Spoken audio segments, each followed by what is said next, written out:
What does someone typically do when they want to start their own company? Well, over the last few years, almost everyone follows the same startup trend.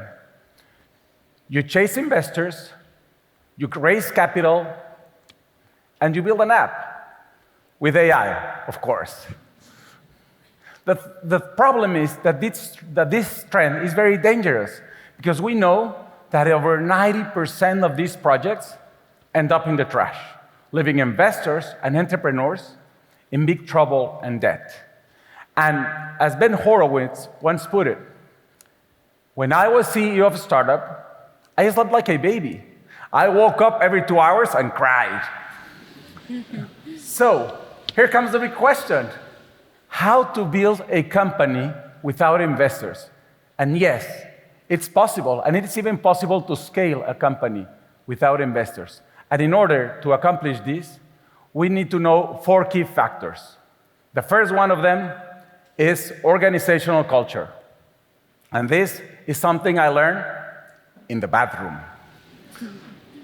One day, I arrived at one of my offices in Puebla, a city in Mexico, and the newly hired receptionist greeted me. "Good morning, Javier. Good morning, Valeria. How are you?" "Oh, I'm well, thank you." And suddenly she goes like, "Oh, I know why you're here." "Why am I here? I don't even know why I'm here." And she goes like, "You're here because of the bathroom." And I go like, "The bathroom? What happened in the bathroom?" And she goes like, "Oh no, I know. You're here to fire me of what I did. I'm sorry, I didn't know what to do." "Valeria, you're frightening me out. What happened in the bathroom?" So she explained me. "Last week, we got a letter from the building manager saying that due to a problem with our pipes, we will not be able to use the restroom for 3 weeks. So I couldn't let my clients without a bathroom for 3 weeks. So I called a plumber. The plumber came in, he checked everything out, and he fixed the problem. And he charged me $100. And I didn't ask permission to hire or to pay him. So the first thing that I thought when I saw you, honestly, that was you were here to fire me." I go like, "Oh, how can you think something like this? I mean, it is the other way around. I think you did great. Congratulations, please keep doing that." So when I got back to my office, I sat with my team and I actually asked them, how are we gonna make sure that when our company grows, our people, instead of feeling fear or guilt because of doing things, they feel empowered to act upon an emergency or to seize an opportunity when it appears. And this is how our YOLO ICE program was born. YOLO, which in Spanish means I did it, but it also echoes you only live once, and ICE, I-C-E, initiative, creativity, and execution. And this last part, execution, is very important because a truly empowered person sees its idea all the way through. A few months later, Mexico was playing football in the World Cup against Korea, and Mexico wins. So thousands of Mexicans flooded the streets and on their way to El Ángel de la Independencia to celebrate. My mom was watching all of this on TV. And she sends me this video. In this video, you can see thousands of Mexicans jumping, dancing, singing, celebrating, and they were throwing around this giant inflatable ball. This ball had my company logo on it. Why? Because one of our managers thought it was a good idea. She took the initiative and made it happen. So this ball, almost insignificant in cost, was on national television for over an hour, being part of the joy and happiness of an entire country. But that's not all. One day, we were organizing a rock concert. Why? Was this a marketing initiative? Were we launching a new product? Are we now doing concerts? No, it's because one of our managers had an idea, took the initiative, and made it happen. And then one day we launched a new software, and then one day we brought in a mariachi band. But it is not about the mariachi, the World Cup, the software, or the pipes. It is about turning a company into a factory of initiatives. And in order to do this, we first need to understand how the human brain actually works. The human brain has three main parts. The most primitive of them are the reptilian and mammalian brain. Together, they form what we know as the survival mechanism. Basically, these keep us alive. The problem with the survival mechanism is that it doesn't really know the difference between a lion about to kill us or just an angry manager. And then there is the more evolved prefrontal cortex. This is where ideas begin. This is where languages, tools, strategies, plans, organizational culture, this is where all of this is born, in the prefrontal cortex. But when we feel fear, our survival mechanism takes control, which is a good thing, right? Imagine if it were the other way around. Imagine that in case of an emergency, it was the smart part of the brain, the one taking control. Imagine that we're in a meeting and suddenly a lion appears and he is about to kill us. So instead of running away, the company director will be asking the risk manager guy, hey, Bob, what should we do? There's a lion here in the room and he's about to kill us. And Bob is also not afraid because his survival mechanism is not activated. He answers the same thing, like, I don't know, boss, I'm going to write a full report and I'll bring it over for our next meeting. Assuming, of course, there ever is a next meeting. When we build company culture, we must focus on two things: eliminating discontent and encouraging satisfaction. What causes discontent? All of the things related with our survival mechanism, things like salary, titles, angry bosses, and absurd policies. We need to eliminate all of those. And what creates satisfaction? Everything that stimulates our smart part of the brain. Things like challenges, a sense of belonging, recognition, growth, creativity, and emotional connection. So first, we make them feel safe, and then we give them a space so they can grow and thrive. And all of this is very important because we know that over 70% of employees say they are not emotionally engaged with their companies. But if we eliminate discontent and we foster satisfaction, we would have created a strong organizational culture, a true factory of initiatives. So now I'm going to talk about the key factor number 2. Follow the money. I know this sounds greedy. Many people think this means chasing money. But here's the catch. Money is the echo of value. If you don't hear the echo, maybe you're shouting in the wrong direction. Instead of trying to focus on revenue, we should create companies that generate value. And this is something I learned in a marketing meeting, a meeting that started very well, but ended up with people thinking I was totally insane. As my company was growing, I met with one of the top marketing agencies in the country.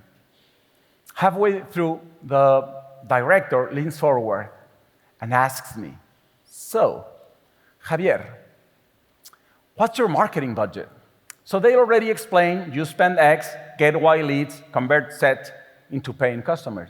So I thought for a moment, and I answered, my marketing budget, it's infinite.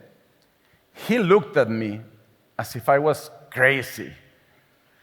A small Mexican company with an infinite marketing budget?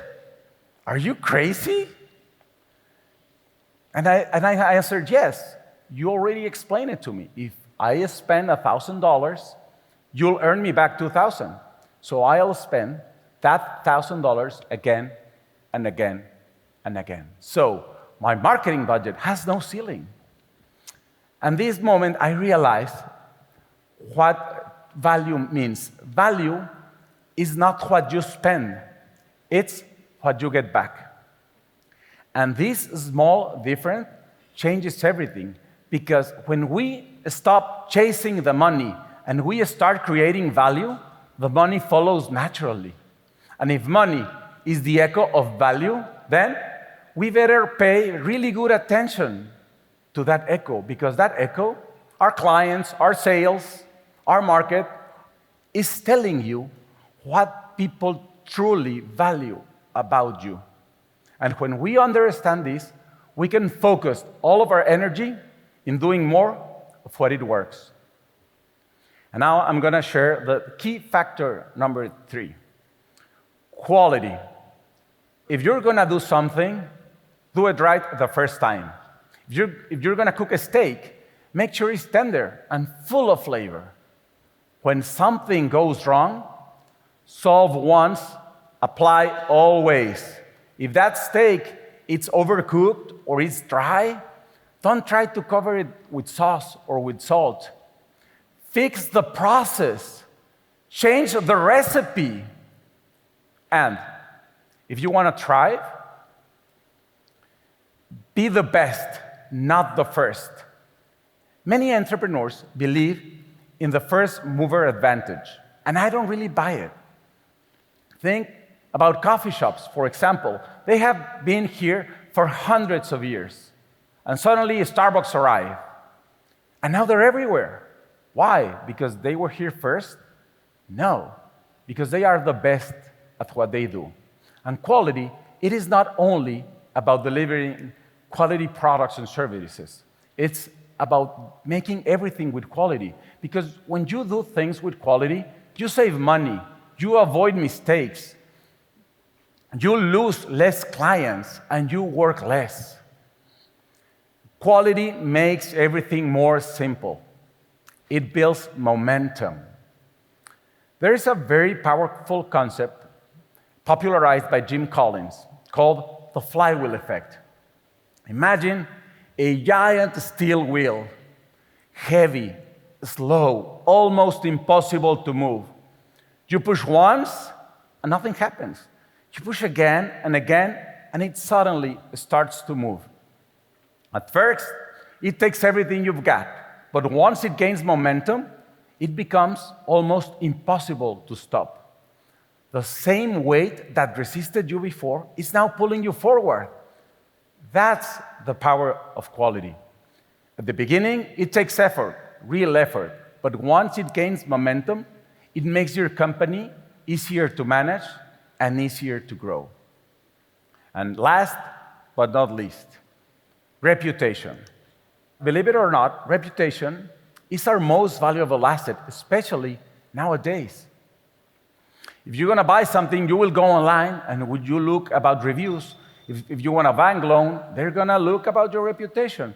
And it also works the other way around. When you don't like something, you might go online and write a review, thus affecting someone's reputation instantly.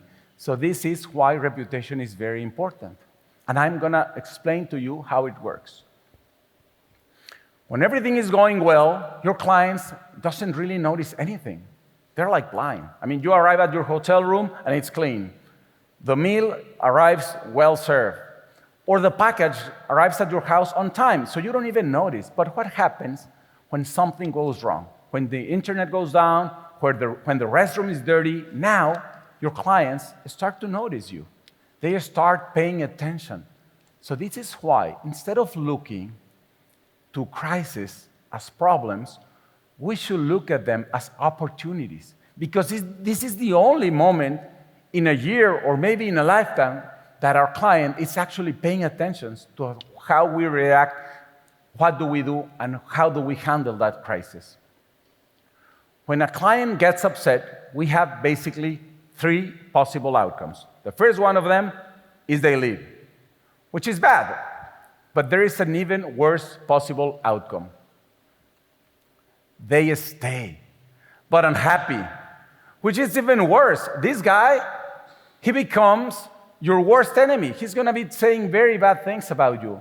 But how about we face the crisis, we solve the problem, we deliver.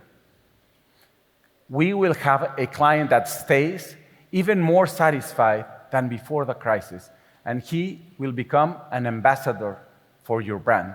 Because when someone complains, what they are really saying is, I care.